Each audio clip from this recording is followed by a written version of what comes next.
शारदीय नवरात्र के दूसरे दिन मां दुर्गा के ब्रह्मचारिणी रूप की पूजा की जाती है।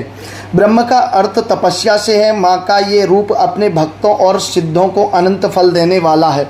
इसकी उपासना से तप, त्याग, वैराग्य, सदाचार और संयम की वृद्धि होती है। शास्त्रों में ब्रह्मचारिणी का अर्थ तप की चारिणी यानी तप का आचरण करने वाली बताया गया है। देवी का यह रूप पूर्ण ज्योतिर्मय और अत्यंत भव्य है।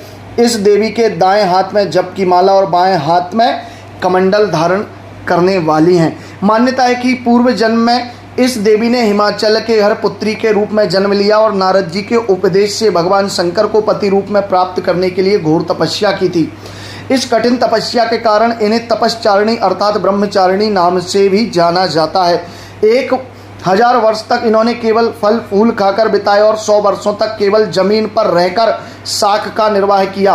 कुछ दिनों तक कठिन उपवास रखे और खुले आकाश के नीचे वर्षा और धूप में कठोर तपस्या 3000 वर्षों तक किया और बिल्वपत्र खाए और भगवान शंकर की आराधना करती रहीं। इसके बाद उन्होंने सूखे बिल्वपत्र खाना भी छोड़ दिया और कई हजार वर्षों तक निर्जल और निराहार रहकर तपस्या करती रहीं।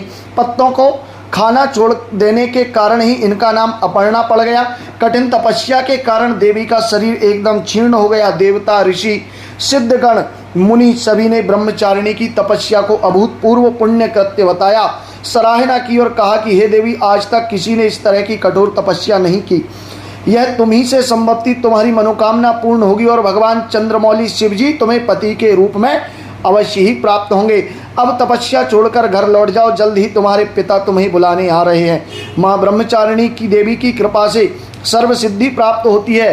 दुर्गा पूजा के दूसरे दिन देवी के इसी स्वरूप की पूजा की जाती है।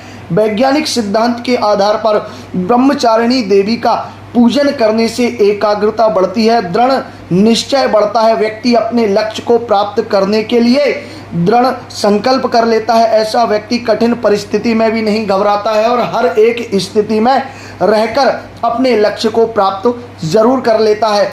दूसरे दिन माँ ब्रह्मचारिणी की पूजन आप सभी अवश्य कीजिए और कमेंट बॉक्स में जय माता दी जरूर लिखें। जय महाकाल, हर हर महादेव।